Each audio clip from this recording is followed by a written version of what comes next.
وأحسن منك لم تر قط عيني وأجمل منك لم تلد النساء خلقت مبرأ من كل عيب خلقت مبرأ من كل عيب كأنك قد خلقت كما تشاء كتاب أنزلناه إليك مبارك ليدبروا آياته وليتذكر أولو الألباب۔ یہ کتاب برکت والی ہے جسے ہم نے آپ کی طرف نازل فرمایا ہے تاکہ دانش مند لوگ اس کی آیتوں میں غور و فکر کریں اور نصیحت حاصل کریں۔ اللہم صلی علی سیدنا محمد وعلی آل سیدنا محمد بعدد کل ذرۃ مئۃ الف الف مرۃ۔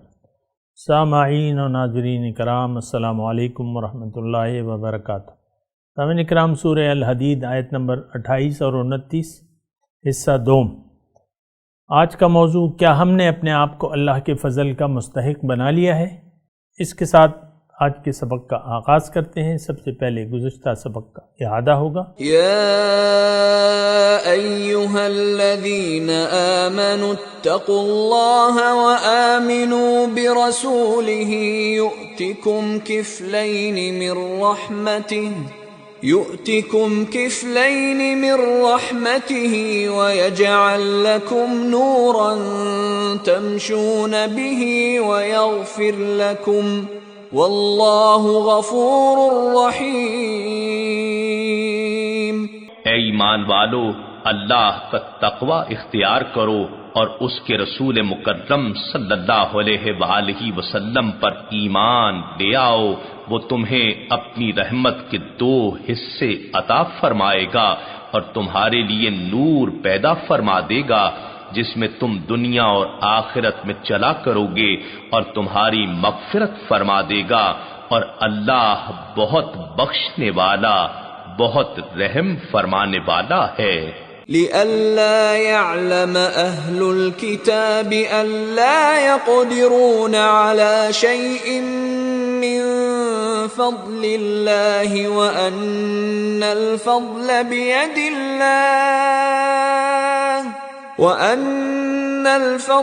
بيد الله يؤتيه من يشاء واللہ ذو الفضل العظیم۔ یہ بیان اس لیے ہے کہ اہل کتاب جان لیں کہ وہ اللہ کے فضل پر کچھ قدرت نہیں رکھتے، اور یہ کہ سارا فضل اللہ ہی کے دست قدرت میں ہے، وہ جسے چاہتا ہے عطا فرماتا ہے، اور اللہ عظیم فضل والا ہے۔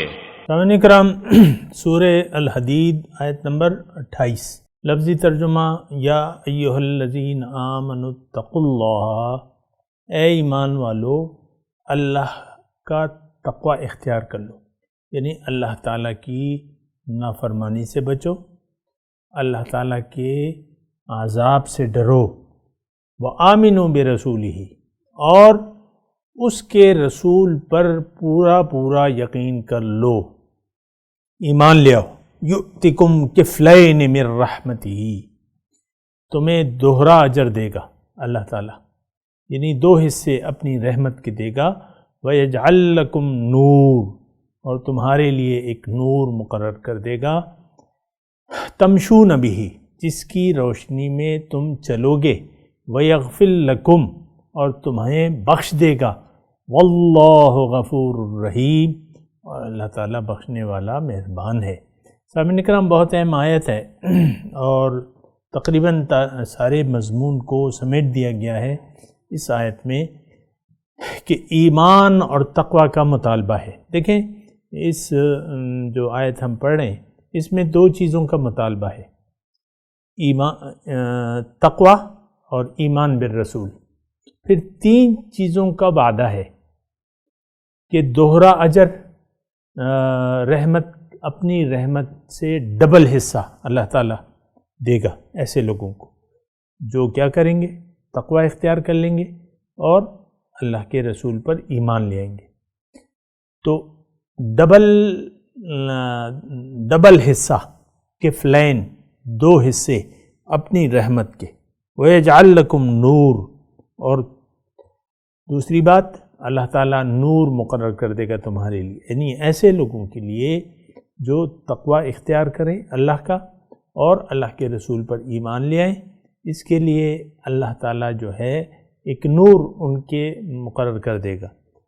اور تیسری چیز یغفر لکم، تمہیں بخش دے گا۔ بہرحال یہ اہم آیت ہے اور اس میں دیکھیں دو تقاضے بتائے گئے ہیں، تین اجر حاصل کرنے کے لیے دو مطالبے ہیں، ایمان بالرسول اور تقوی، اللہ کی نافرمانی سے بچنا، اس کے عذاب سے بچنا یا ڈرنا، جو بھی ہے، یہ نہیں ڈرا جاتا ہے عذاب سے، اور اللہ تعالیٰ سے تو محبت کی جاتی ہے، لیکن ناراضگی کی صورت میں اس کی ناراضگی سے بچنا ہوتا ہے۔ دیکھیں یہ ایمان کا ہمارے بنیادی تقاضا ہے کہ ہم اللہ تعالیٰ کی ناراضگی سے اپنے آپ کو بچا لیں۔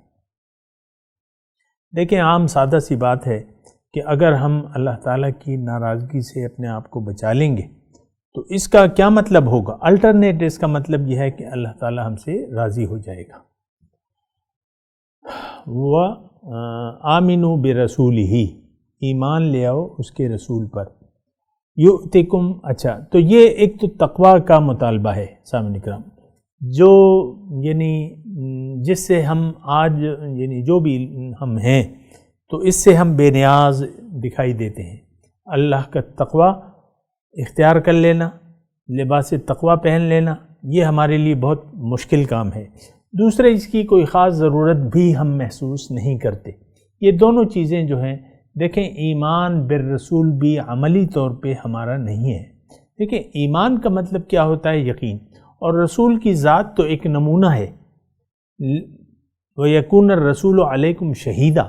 دیکھیں رسول کا جو طرز حیات ہے وہ ہمارے لیے یعنی اس میں ایک نمونہ موجود ہے، وَلَكُمْ فِي رَسُولِ اللَّهِ أُسْوَةٌ حَسَنَةٌ۔ لیکن اس اسوہ حسنہ کی تو آج ہم ضرورت ہی محسوس نہیں کر رہے، اپنی زندگی کو اپنی مرضی کے مطابق گزار رہے ہیں۔ ہر ایک گھر میں آپ دیکھ لیں میاں بیوی ہیں، یا باہر آپ جب جاتے ہیں آپ کی جو بھی ادائیں ہوتی ہیں، بازار میں، دکان میں، کاروبار میں، وغیرہ وغیرہ، جو بھی آپ کی ادائیں ہیں، اللہ کے رسول کو پر ایمان جو ہے وہ اس سے نہیں چھلکتا کہ ہمیں اپنے جو رسول ہے اس پر یقین ہے کہ اس کا جو کردار ہے وہ ہمارے لیے نمونہ ہے۔ تو یہ دیکھیں میں خوامخواہ کسی پر فتوے لگانے کے کوئی مجھے مزہ تو نہیں آتا، لیکن جو خرابیاں ہم میں موجود ہیں وہ تو ہم نے آپس میں ڈسکس کرنی ہے، اور اس ڈسکشن کا جو مدعا ہے یا جو مقصد ہے وہ تو اپنی اصلاح کر لینا ہے۔ میں نے اپنی کرنی ہے، آپ نے اپنی کرنی ہے، اور وہ اس وجہ سے کرنی ہے کہ ہم آنے والی اس دنیا میں بھی پریشانیوں کا شکار نہ ہوں۔ یہ بات میں ذرا آپ کو کھول کے بیان کر رہا ہوں۔ دیکھیں جو لوگ بھی اللہ تعالیٰ کی رضاؤں کو نظر انداز کر کے زندگی گزارتے ہیں، اللہ تعالیٰ نے وعدہ کیا ہے ان سے کہ تمہاری زندگی، تمہارا جینا میں تمہارے اوپر دوبر کر دوں گا۔ میں یعشو وہ ہے نا اللہ تعالیٰ نے فرمایا ہے کہ من اعرض عن ذکری فإن له معیشۃ ضنکا، جس نے بھی میری یاد سے منہ موڑ لیا تو اس کی زندگی میں اس پر تنگ کر دوں گا، اجیرن کر دوں گا، دوبر کر دوں گا۔ تو ہمیں تو دیکھیں یہ ایک اصولی بات میں آپ کو بتا رہا ہوں کہ ہم میں سے ہر شخص خوشی کی تلاش میں ہے.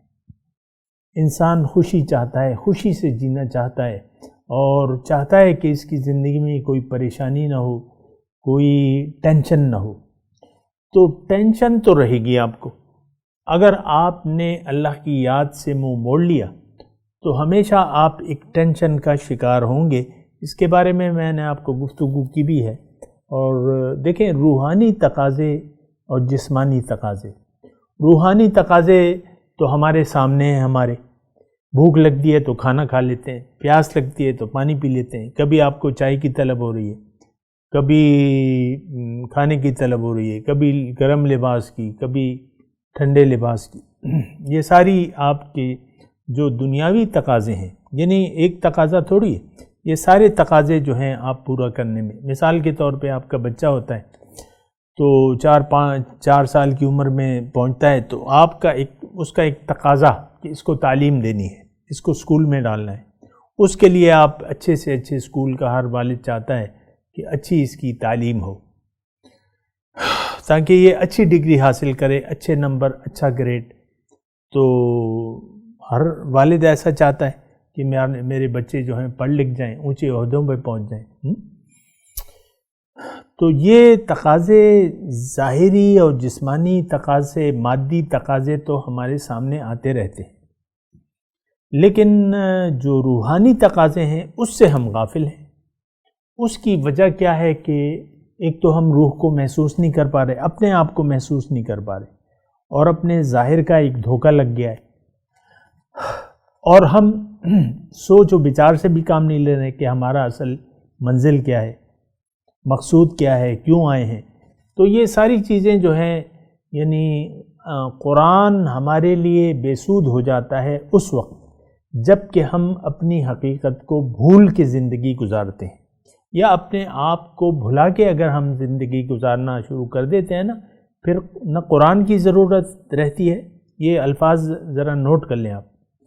جب بھی آپ نے اپنی حقیقت سے منہ موڑ لیا، اپنے باطن سے، اپنی روح سے آپ نے منہ موڑ لیا، اب تو رہ گئی ظاہر دنیا.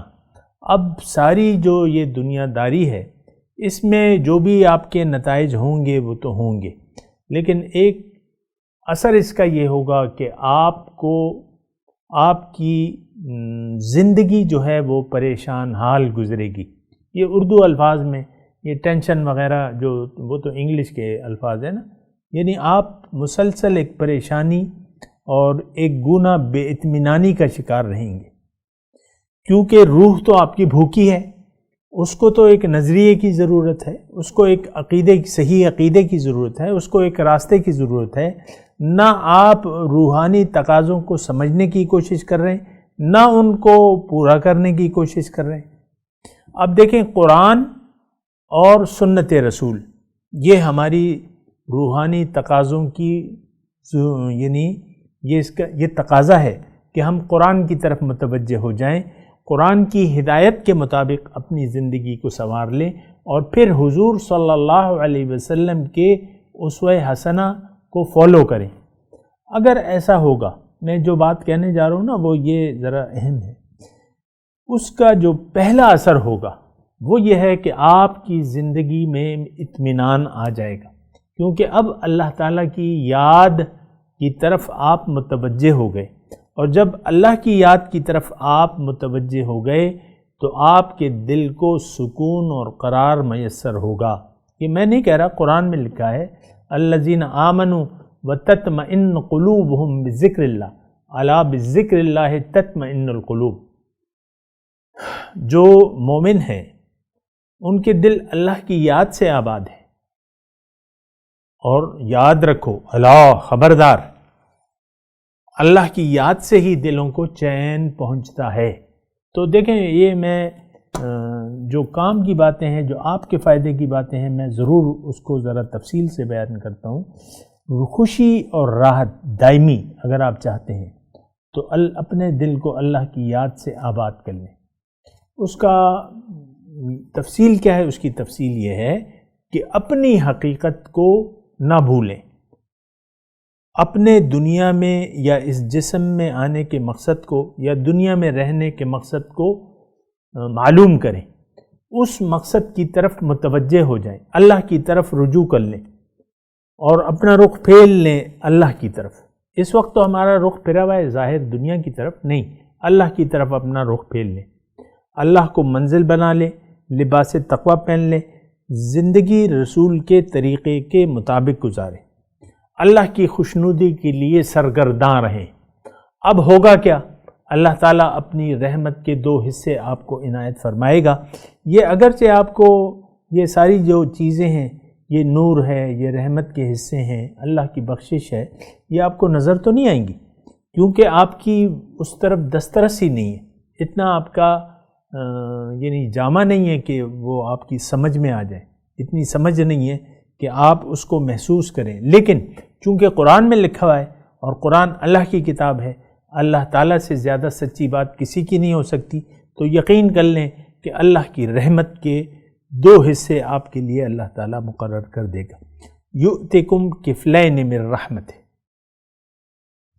اور یعنی اب رحمت کیا ہے؟ 2 حصوں سے کیا مراد ہے؟ دیکھیں، ایک حصہ جو ہے وہ آپ نے پہلا یعنی ایمان والے پہلے ایمان قبول کرتے ہیں، یعنی طاغوت سے منحرف ہو کے اسلام کی دعوت کو آپ قبول کر لیتے ہیں جو کہ اللہ تعالیٰ کی طرف دعوت ہے۔ ایک حصہ یہ ہے کہ آپ نے رجوع کر لیا اللہ تعالیٰ کی طرف سے، اس پر آپ کو ایک یعنی رحمت، اللہ تعالیٰ ایک رحمت کے دائرے میں آ جائیں گے۔ پھر جب آپ اس راستے پر چل پڑیں یعنی رسول کے راستے کو اپنا لیں تو وہ حصہ الگ ہے، پھر وہ عملی جد و جہد کا جب آپ آغاز کرتے ہیں نا تو دوہرا حصہ، ایک قبول اسلام کا کہ ہاں اللہ ہی میری منزل ہے، اللہ کے سوا کوئی بندگی کے قابل نہیں ہے، اور محمد صلی اللہ علیہ وسلم اللہ کے رسول ہیں، تو 2 حصے یہ ہو گئے۔ پھر ایک جو چیز ہے سامعین اکرام کہ آپ کے لیے اللہ تعالیٰ ایک نور مقرر کر دے گا، اور آپ یعنی میں تو آپ کو کہہ رہا ہوں نا کہ یہ نور کوئی حصی چیز نہیں ہے کہ آپ کے اندر آ جائے گا تو آپ کو کوئی لائٹ نظر آئے گی یا یہ ہوگا یا وہ، ایسی کوئی بات نہیں، لیکن آپ کا دل جو ہے وہ نورانی ہو جائے گا۔ نور ایک اللہ تعالیٰ آپ کے لیے مقرر کر دے گا۔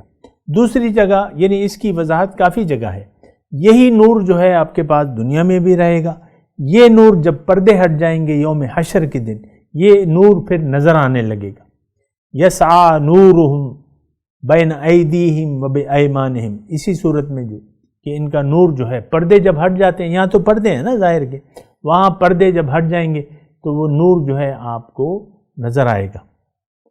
پھر وہ منافق جو ہیں وہ پکاریں گے کہ بھئی یہ تھوڑا ہمیں بھی دیکھ لو۔ بہرحال اس دنیا میں نور، اگرچہ یہ ہماری کوئی ٹینشن نہیں ہے کہ ہمارا نور ہے نہیں ہے، اللہ تعالیٰ نے ہمیں نور دیا ہے یا کیسے ہوگا یا کیسے نہیں ہوگا، بہرحال اس کا طریقہ یہاں اللہ تعالیٰ بالکل واضح طور پہ فرمائے۔ اگر آپ نور چاہتے ہیں، لباس تقوی آپ کو پہننا ہوگا اور اللہ کے رسول پر کامل ایمان، ان کو اپنا آپ رہنما، مرشد، پیر اعظم، مرشد اعظم قرار دے کے انہی کے اخلاق اسوہ حسنہ کی روشنی میں جب آپ زندگی گزاریں گے، مقامی طور پر آپ ایک رہنمائی کے لیے ایک رہنما کو متعین کر لیں تو اللہ تعالیٰ آپ کو ایک نور بخشے گا، وہ آپ کے ساتھ ہوگا یہاں بھی۔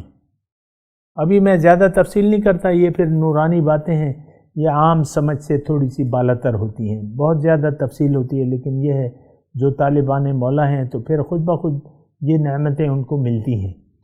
اور جو دوسری آیت میں آپ کے سامنے بیان کر رہا تھا وہ یہ تھی کہ افمن جعلنا لہو نورا یمشی بہ فی الناس کمن مثلہ فی الظلمات لیس بخارج منہا، بھلا وہ شخص جس کے لیے ہم نے ایک نور مقرر کر دیا ہے اور وہ اس نور کے ذریعے لوگوں میں چلتا پھرتا ہے، تو یہ جناب یہ ایک نور ہے جو مقرر کر دیتا ہے، یجعل لکم نور مقرر کر دیتا ہے۔ تو بہرحال اتنا آپ یعنی قرآن پر اگر ہمارا یقین ہے تو یقیناً یہ بات ہے کہ دل جو ہے، دیکھیں دل جو ہے وہ کیا ہے، وہ عرش الہی ہے. اس دل کا تھوڑا سا آپ تزکیہ کروا لیں کسی بھی صاحب دل سے تو آپ کے اندر وہ نور آ جائے گا. مختصر میں اشارات دے رہا ہوں آپ کو، باقی تو تفصیلی باتیں ہیں، وہ تو جو خاص طالب ہیں تو پھر ان کے سامنے بیٹھ کے یہ باتیں کی جا سکتی ہیں. تو دو حصے ہو گئے رحمت کے، ایک نور مقرر ہو گیا. وَيَغْفِرْ لَكُمْ، چوتھی بات جو ہے، ہر انسان خطا کار ہے، کچھ نہ کچھ ہر انسان سے کچھ نہ کچھ خطائیں ہوتی رہتی ہیں، امکانات رہتے ہیں. تو اللہ تعالیٰ فرما رہا ہے کہ ٹھیک ہے چلو تمہاری جو لغزشیں ہیں میں ان کو معاف کر دوں گا بغیر توبہ کے. ظاہر ہے کہ توبہ مطلب یہ لغزش ہو جاتی ہے، انسان کا ارادہ نہیں ہوتا، ہو جاتی ہے، یا جو بھی ہے چھوٹے چھوٹے گناہ اللہ تعالیٰ ویسے ہی معاف کر دیتا ہے، بخش دے گا. واللہ غفور. اب جب آپ کی بخشش ہو گئی تو جنت میں جانے کا سرٹیفکیٹ تو مل گیا آلریڈی. تو بہرحال واللہ غفور کیوں نہ کرے، اللہ تعالیٰ بخشنے والا مہربان ہے. لئلا یعلم اہل الکتاب، تاکہ یعنی ہمیں یہ روش اختیار کرنی چاہیے اور یہ درجات حاصل کرنے چاہیے. یہ یعنی میں آپ کو یہ اگلی آیت کی تمہید بتا رہا ہوں، یہ روش اختیار کرنی چاہیے تقویٰ کی، ایمان بالرسول کی، اور یہ درجات حاصل کرنے چاہیے. تو جس پر بھی اللہ کا یہ فضل ہو گیا، اب ظاہر ہے کہ اللہ تعالیٰ اپنے فضل سے مزید اس پہ فضل کرتا رہتا ہے. اللہ تعالیٰ کے ہاں جو مقام تقویٰ ہے اور بہت آسانیاں اللہ تعالیٰ مقرر کر دیتا ہے، راستہ آسان بنا دیتا ہے. قرآن کے مضامین ہیں کہ اما من اعطى واتقى وصدق بالحسنى فسنيسره لليسرى، جس نے دیا اور تقوی اختیار کیا اور نیکی کی تصدیق کی تو اللہ تعالیٰ فرماتا ہے آسان راستہ میں اور آسان کر دوں گا. تو جب راستہ آسان کر دے گا اللہ تعالیٰ، آسان راستہ مزید آسان کر دے گا. تو یہ اللہ تعالیٰ کا فضل ہے. یہ اللہ تعالیٰ یعنی دوزخ کی راہ سے آپ جنت کی راہ پہ جب آپ چلنے لگتے ہیں تو یہ تو اللہ کا فضل ہے، اللہ کی رحمت ہے، اللہ کا فضل ہے. تو اب اہل کتاب جو تھے وہ تو بخیل تھے، کنجوس تھے. وہ کیا کہتے تھے؟ لن يدخل الجنت الا من كان هودا او نصارى. وقالت اليهود، وہ ہے نا، نحن ابناء اللہ واحباؤ لن تمسنا النار الا ایاما معدودہ. ہم جنتی ہیں بھئی، ہم تو پیدائشی جنتی ہیں، ہم تو اللہ کے بیٹے ہیں اور اس کے محبوب ہیں. یہ وہ جیسے کہ ہم آج سمجھتے ہیں کہ بھئی امت رسول جو ہے وہ دوزخ میں نہیں جائے گی، حالانکہ بات تو یہ درست ہے، لیکن سوال یہ ہے کہ آپ رسول کے امتی ہیں بھی کہ نہیں. ہم تو رسول دعوت ہیں، امت دعوت ہیں، ہم تو حقیقی امتی نہیں ہیں حضور صلی اللہ علیہ وسلم. ہم تو دنیا کے بندے ہیں، طالبان دنیا ہیں، اور پھر یہ ہے یہ ساری باتیں جو ہیں وہ ہو رہی ہیں. بہرحال اللہ تعالیٰ فرما رہا ہے کہ لَأَلَّا يَعْلَمَ أَهْلَ الْكِتَابِ أَلَّا يَقْدِرُونَ عَلَى شَيْءٍ مِّن فَضْلِ اللَّهِ، کہ اہل کتاب یہ نہ سمجھیں کہ وہ کہ اللہ کے اللہ يعلم اہل الکتاب کہ اہل کتاب جان لیں کہ اللہ کے فضل پہ ان کا کوئی قدرت نہیں ہے، وہ جسے چاہیں بخش دیں یا جس پہ چاہیں. بہرحال اس کی میں تفصیل میں نہیں جاتا، لیکن بعض لوگ اللہ کے فضل کا اپنے آپ کو ٹھیکیدار سمجھتے ہیں. ہم میں سے بھی بعض لوگ ہیں جو روایتی طور پہ وہ کبھی کیا کہتے ہیں کبھی کیا کہتے ہیں. نہیں، ان حقیقت کیا ہے؟ فضل اللہ تعالیٰ کا اللہ کے ہاتھ میں ہے. یؤتی ہے من یشاء، اللہ تعالیٰ وہ فضل سے نوازتا ہے جسے چاہتا ہے. واللہ ذو الفضل العظیم، اور اللہ تعالیٰ جو ہے بہت بڑے فضل والا ہے. دیکھیں یہ نہ سمجھے کہ اللہ تعالیٰ جسے چاہتا ہے اسے دیتا ہے اپنا فضل. نہیں، دیکھیں اللہ تعالیٰ کے فضل، اس کی رحمت کے آپ مستحق بننا چاہتے ہیں تو اس کے جو تقاضے ہیں وہ آپ پورے کر دیں، آپ پہ اللہ کا فضل ہو جائے گا. یہ کبھی نہ سمجھنا کہ یہ خالص اللہ کی مرضی ہوتی ہے، نہیں، اللہ تعالیٰ کی تمام مخلوق اپنے مخلوق پر مہربان ہے، تمام مخلوق پر۔ ان اللہ بالناس لرؤوف الرحیم۔ اب اللہ نے اپنے فضل کے لیے کوئی شرائط متعین کر دی ہیں اور وہ ہم اس آج کے سبق میں پڑھ رہے ہیں۔ کیا تقاضا ہے، کیا مطالبہ ہے؟ یا ایھا الذین آمنوا اتقوا اللہ وآمنوا برسولہ۔ دو مطالبات ہیں۔ یہ مطالبات جو قبول کر لے گا، تقوی کا لباس پہن لے گا اور اللہ کے رسول پر کامل ایمان لے آئے گا، ان کو اپنا رہبر و رہنما اور مرشد تسلیم کر لے گا، تو اب یہ اللہ کے فضل کا مستحق ہو گیا۔ اور اگر کوئی ایسا نہیں کرتا تو وہ پھر اللہ کے غضب کا مستحق ہوگا۔ بہرحال یہ آپ نے یعنی غلط مطلب نہیں نکالنا کہ یار میں تو بس اللہ کا فضل جب چاہے گا ہم نماز پڑھنا شروع کر دیں گے، ہم ایمان لے آئیں گے، ہم عمل شروع کر، نو، آپ سے مطالبہ کر دیا اللہ تعالیٰ نے، رسول کو بھجوایا ہے، کتاب کو بھجوایا ہے، رسول آپ کو بلا رہا ہے، آپ اس کی دعوت کو قبول کر لیں، آپ پہ اللہ کا فضل ہو جائے گا۔ میں تلاوت کرتا ہوں، میرے ساتھ دہرائیے۔ بہرحال میں اللہ تعالیٰ کا شکر گزار ہوں اور کہ اس نے مجھے سورہ حدید کے مضامین کو بیان کرنے کی توفیق عطا فرمائی اور آپ کو سننے اور سمجھنے کی توفیق عطا فرمائی۔ اللہ تعالیٰ ہم سب کو ان آیات کے جو تقاضے ہیں ان پر عمل کرنے کی توفیق عطا فرمائے، اور یہ توفیق اس وقت ہوگی جب ہم خود چاہیں گے، کوشش کریں گے۔ ایسے نہیں ہوگی بس توفیق کے آپ انتظار میں رہیں اور گناہوں میں مصروف رہیں، ایسے نہیں ہوتی توفیق۔ بہرحال میں تلاوت کرتا ہوں، میرے ساتھ دہرائیے۔ اعوذ باللہ من الشیطان الرجیم، بسم اللہ الرحمن الرحیم۔ یا ایھا الذین آمنوا اتقوا اللہ وآمنوا برسولہ یؤتکم کفلین من رحمتہ وَيَجْعَلْ لَكُمْ نُورًا تَمْشُونَ بِهِ وَيَغْفِرْ لَكُمْ وَاللَّهُ غَفُورٌ رَحِيمٌ لِئَلَّا يَعْلَمَ أَهْلُ الْكِتَابِ أَنْ لَا يَقْدِرُونَ عَلَى شَيْءٍ مِّنْ فَضْلِ اللَّهِ وَأَنَّ الْفَضْلَ بِيَدِ اللَّهِ يُؤْتِيهِ مَن يَشَاءُ واللہ ذو الفضل العظیم۔ جی ترجمہ سنا دیں۔ یا ایھا الذین آمنوا اتقوا اللہ، اے ایمان والو اللہ کا تقوی اختیار کر لو، وآمنوا برسولہ، اور اس کے رسول پر ایمان لے آؤ، یؤتکم کفلین من رحمتہ،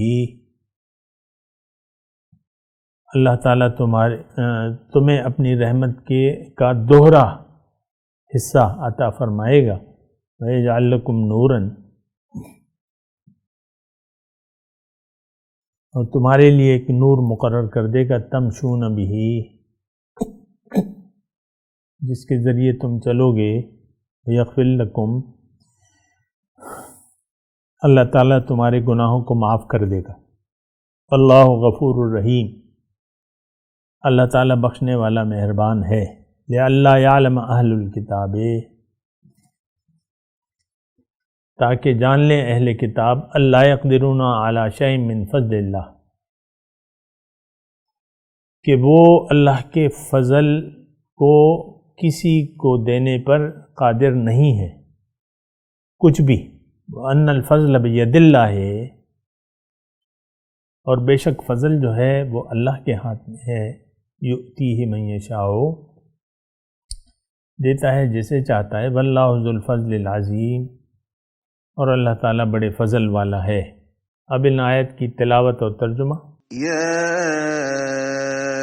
أيها الذين آمنوا اتقوا الله وآمنوا برسوله يؤتكم كفلين من رحمته ويجعل لكم نورا تمشون به ويغفر لكم والله غفور رحيم۔ O you who believe, fear God and believe in his messenger. He will give you a double portion of his mercy and will give you a light by which you walk and will forgive you. God is forgiving and merciful. لئلا يعلم أهل الكتاب ألا يقدرون على شيء من فضل الله وأن الفضل بيد الله يؤتيه من يشاء والله ذو الفضل العظيم. That the people of the book may know that they have no power whatsoever over God's grace, and that all grace is in God's hand. He gives it to whomever he wills. God is possessor of great grace. اس کے ساتھ ہی آج کے درس کا وقت اختتام کو پہنچا. انشاءاللہ اگلے درس میں ملاقات ہوگی. وآخر دعوانا ان الحمدللہ رب العالمین. والسلام علیکم ورحمۃ اللہ وبرکاتہ.